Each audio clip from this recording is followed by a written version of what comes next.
Hey, everybody, welcome back to the Gridiron Six Pack, courtesy of Doc Sports. I'm Tony George. That good looking young buck over there, that is Griffin Murphy. And we are going to be breaking down 3 college and 3 NFL games last week. And last week, it was a little bit of it was a boom for the books and a bust for the bettors last week. Across the board, almost everybody I talked to in the industry and of course, some odds makers out here in town I talked to, some bookmakers, they had a good week, and I was a victim of that, as I know Griffin was as well, a little bit. So it's a bounce back week, and as Griffin and I were talking early in the week, I'd said the windshield's bigger than a rearview mirror for a reason. You're going to Absolutely. have those weeks, and of course, last week out here in Las Vegas. You had the Circus Survivor contest. 57% of people, almost $4 million went out last week. 57% of almost the 9,000 that went out. Cowboys took a bunch out. Ravens took a bunch out. Jacksonville took a bunch out. And that's one pick and no spread. So, everybody fell victim last week. And nonetheless, that being said, I'm excited and I'm optimistic. I'm ready to go. I think we're going to dial in a little lower volume on my end and tighten it up a little bit this week. Kind of before we get to the games, Griff, just quickly, kind of a tough board in the NFL this week. Yeah, it most definitely is. Are you referring to last week or this week? This week. This week, yes. I have scouted around this slate and it is very tough, but I have actually found a lot of totals in this week. I've actually got 3 total plays going out this week. So, yeah, not a lot of head to head matchups that I was falling in love with by any means, but the totals on this side, I have found extremely linear edges on that side. Well, we'll talk about that when we get to the NFL. We're going to go ahead and get right to college, and we're going to go with the Kansas Jayhawks, fresh off a win last week over BYU, and they're headed down to Austin, Texas. This line opened up at 17, down to 16 and a half. Total opened up at 63 and a half, down to 61 and a half. And of course, Texas blew through Baylor last week. Obviously, they beat Alabama early in the season. Coming to find out, maybe that wasn't a monumental feat, with Alabama struggling a little bit, although they got the better Ole Miss last week. And sorry about that free pick, but Lane Kiffin seems to freak himself out every time he goes up against Bama for whatever reason. But I was bragging up Jalen Daniels last week as we talked about that BYU game, and he had kind of a pedestrian day last week, 130 yards passing, 54 yards rushing. This is an interesting game. This is a lot of points against a capable Kansas team, but Texas starting to steamroll in the Big 12 now. Griff, how do you see this one going down?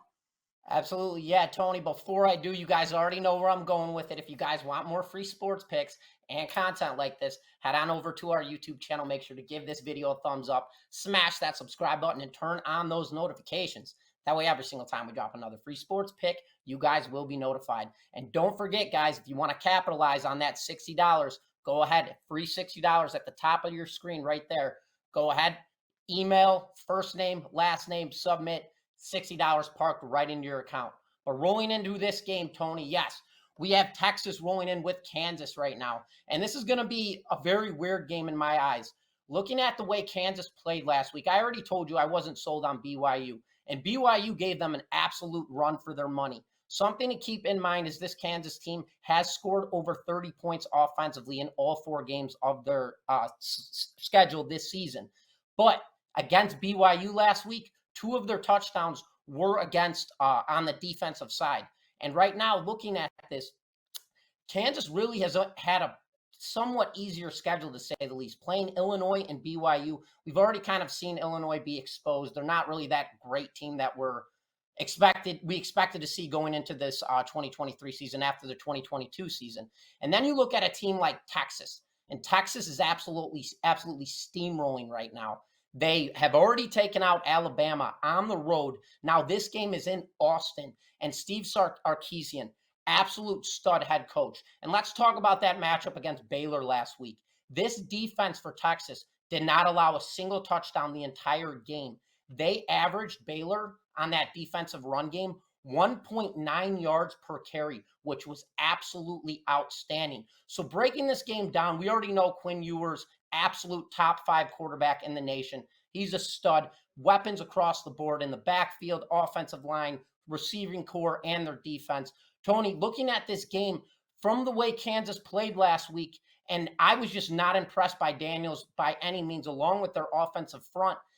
And given that the total right now is 61 points, I would love to take Texas in this game minus 17 points. Going into this, both teams 4-0.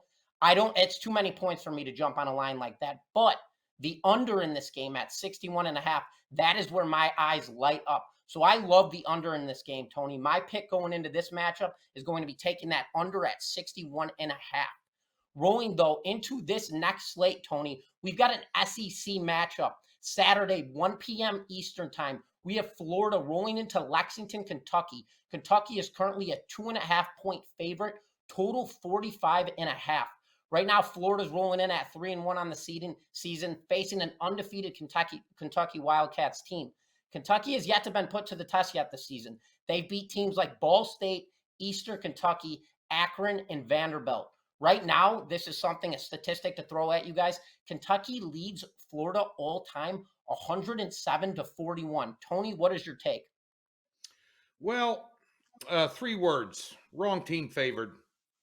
I don't like Kentucky in this spot. Kentucky is the Kirk Cousins of college football. They can't win the big one, and they haven't. They couldn't last year. And when you get to looking at this, Kentucky just fails in big moments, and this is a huge game. The only advantage I see Kentucky has is they're playing at home, and this line's dropped down a full point to their minus 1.5 right now. Kentucky's won 3 out of the last 5. Florida's been down. We all know that. They're 5-0-1 against the spread against Florida the last 6 games. But let's take a look at Florida. Now, Florida was impressive in their win against Tennessee. Kentucky's played, and of course, Kentucky, as you mentioned, Kentucky's played kind of a patsy schedule, and Florida has not.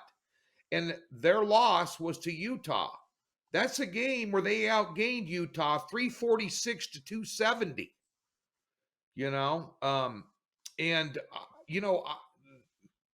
The other thing too is just Graham Mertz, their quarterback, the kid from Wisconsin, he's from Kansas City.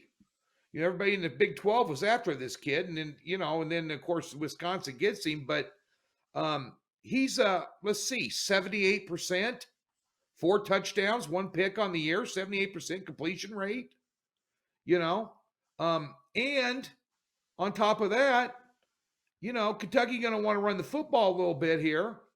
Well, Florida's allowing 2.8 yards per game and 82 yards on the ground. You look at this thing 6 ways from Sunday here, and honestly, I think that Florida might be the better team here, and they're catching points. I tell you what, I got to go with Florida here outright. Sprinkle a little bit on the money line, maybe. I think Florida gets it done here and establishes a little bit of SEC dominance.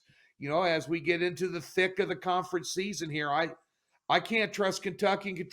And by the way, in those 4 patsy games that they played with big leads, their quarterback's still thrown 5 picks.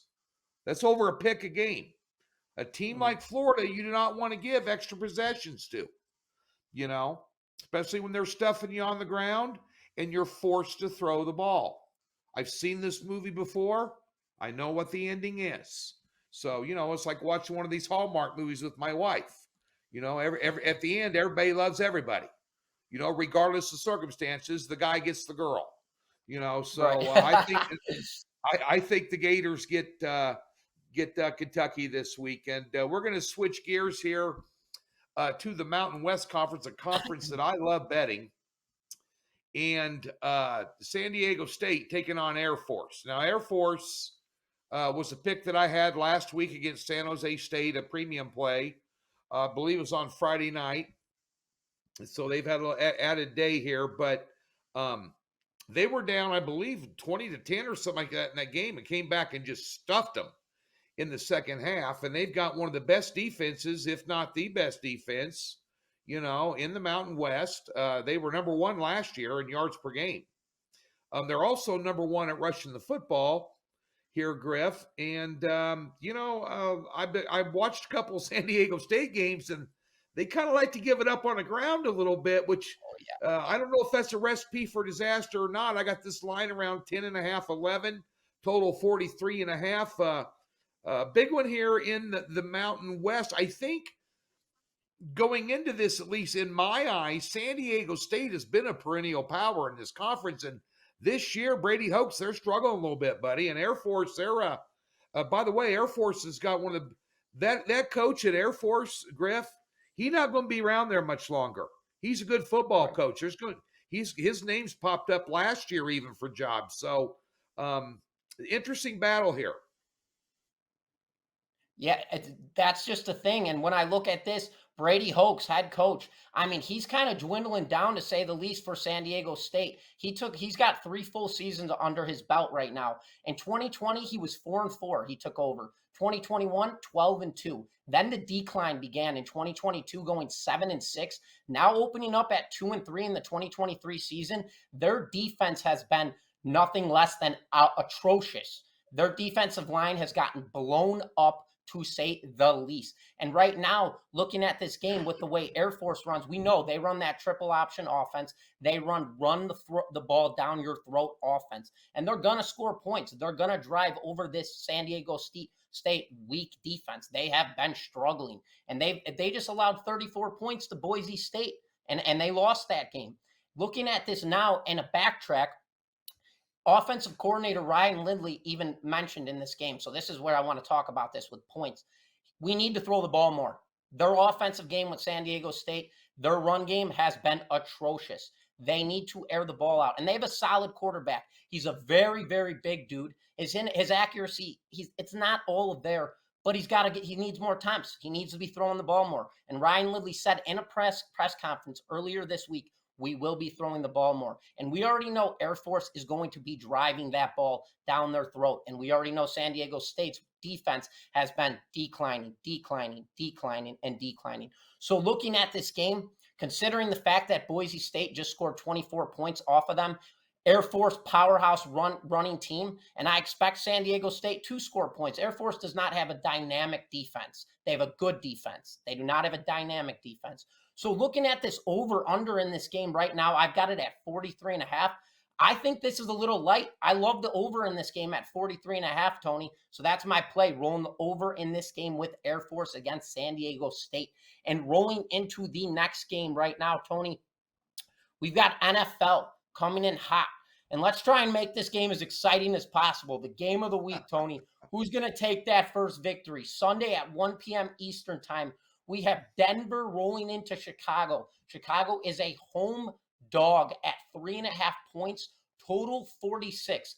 Both teams going head-to-head, 0-3 on the season. The Bears have been outscored this season 47-106, and Denver is rolling out with the Russell Wilson, let's ride, Bronco Nation. 69-122 have the Broncos been outscored this season. How do these two dynamic teams come out with the win this week, Tony? Well, I can't remember a time, and I've been doing this 32 years, that a team that got beat by 50 on the road goes on the road next week's laying a number. It's dumbfounding, which is a red flag. That's a red flag, folks. Why are they laying a number? Now, last week, we all know, look, it was a debacle. They gave up 70 points. If Miami left their starters in, they could have put up 90. I mean, it was ugly. It was ugly. Russell Wilson, and I've said it on a video this Monday or Tuesday on my NFL line report. I said it on shows I think that we've done. I've said it on preseason videos. Sean Payton is not playing in the damn game. He's a coach. And Russell Wilson is on the downside of a career. Now, if you look at this game at face value, Denver's got better players.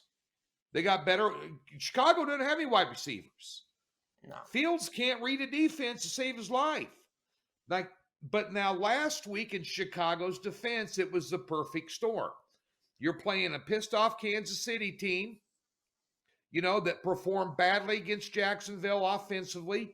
They looked bad against Detroit offensively as well. Their offense had not been clicking. At Arrowhead, they wanted to fire it up. Then we had the Taylor Swift factor.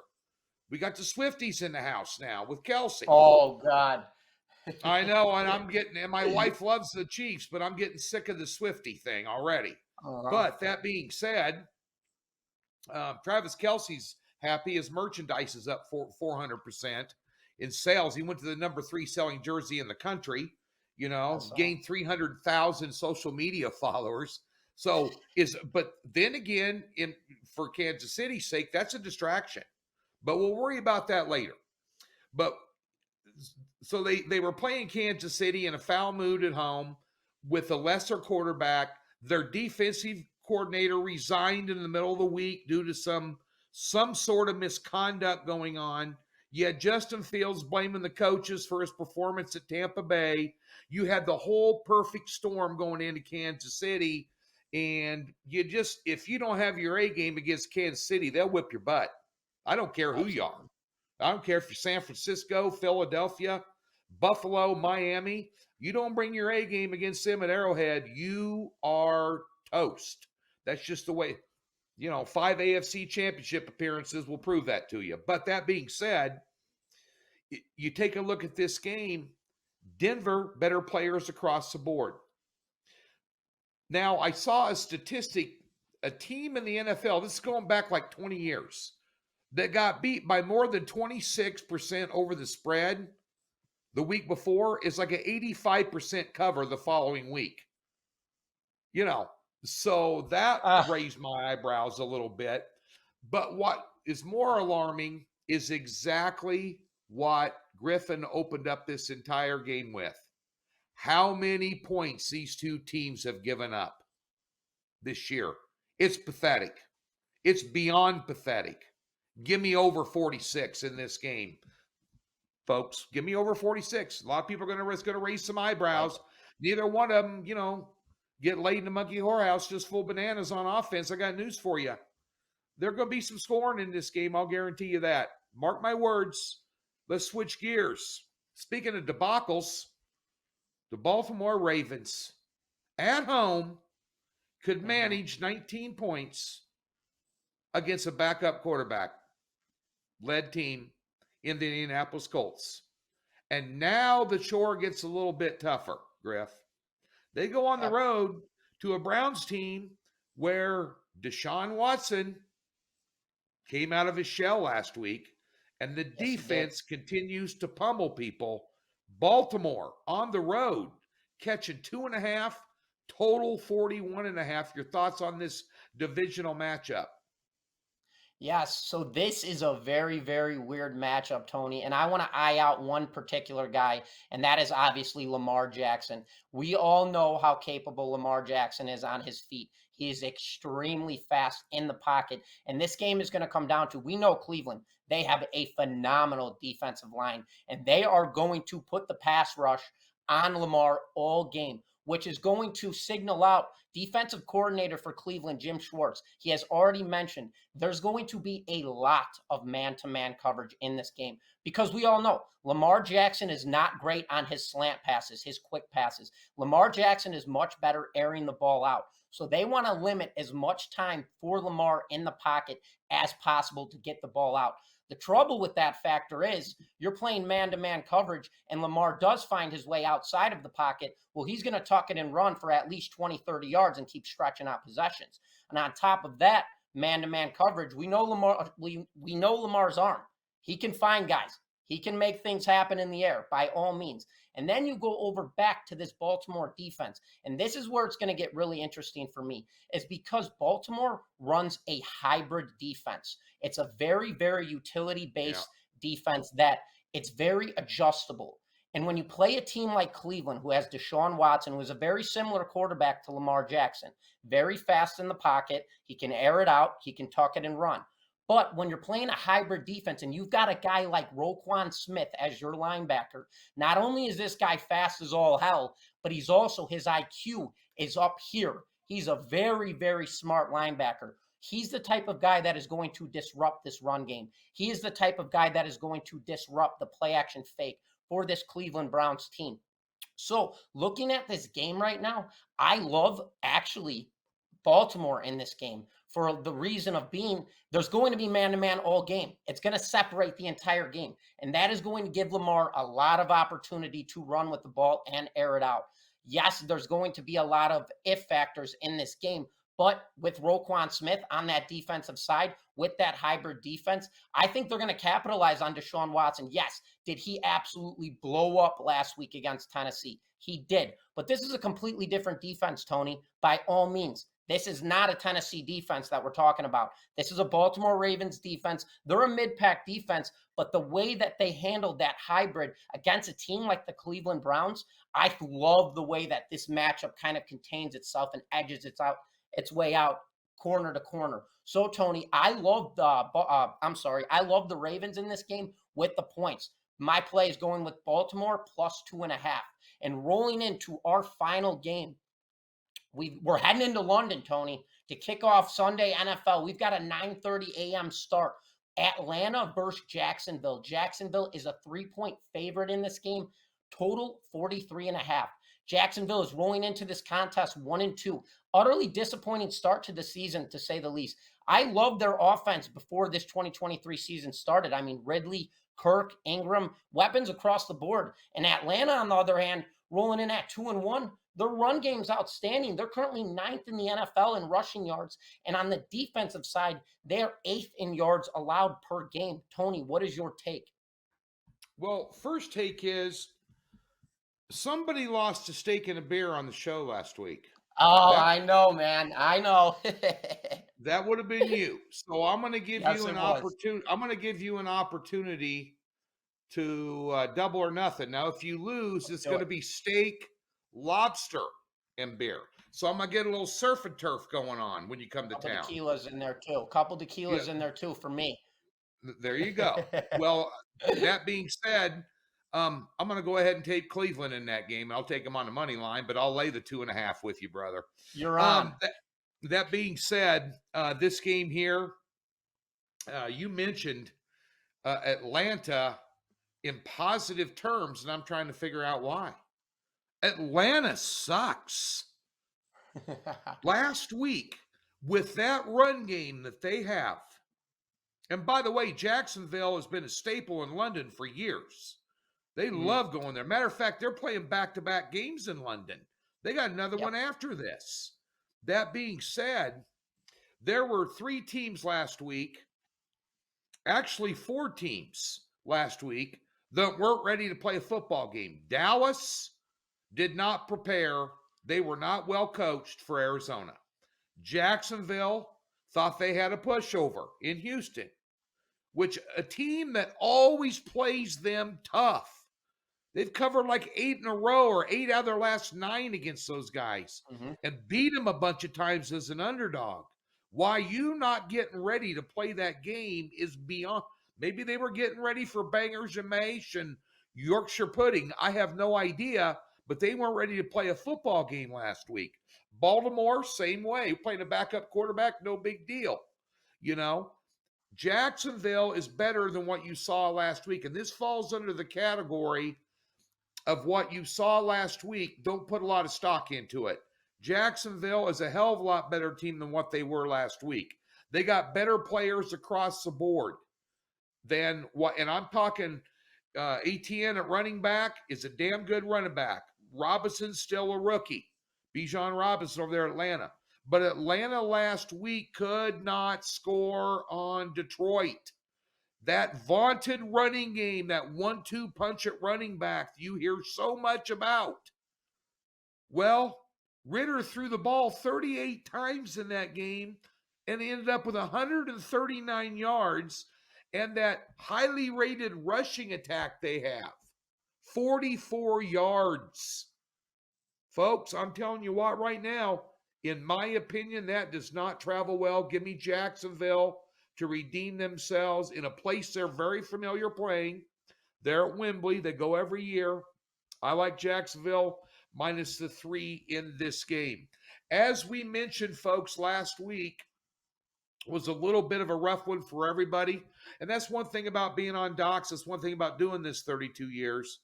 The truth will always set you free. You know, we tell it like it is here.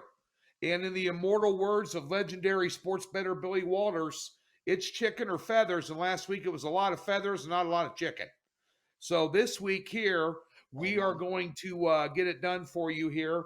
We've got a bunch of games on Thursday, including an NFL game, a great NFL game between the Lions and the Packers, which I will have a pick on, which is rare because I hate Thursday night NFL for the most part, but I see some opportunity there.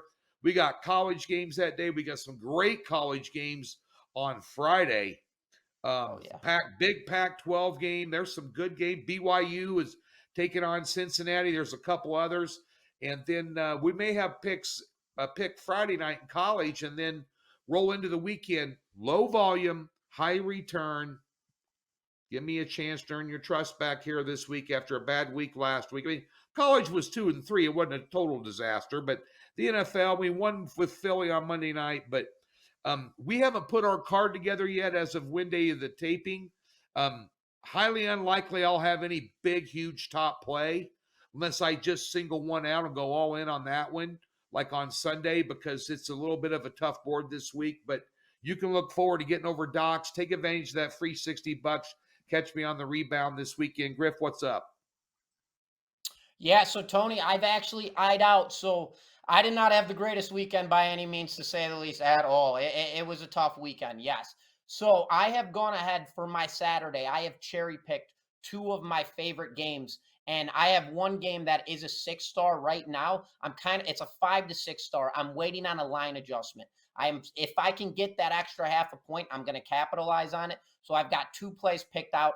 It's either going to be a 5-star or a 6-star, and then my other play is going to be a 3-star. I'm laying low, and that's the biggest thing, everybody. You have to understand, when you get smacked down in a weekend, it happens all the time. And this is the name of the game. It's don't chase your money back.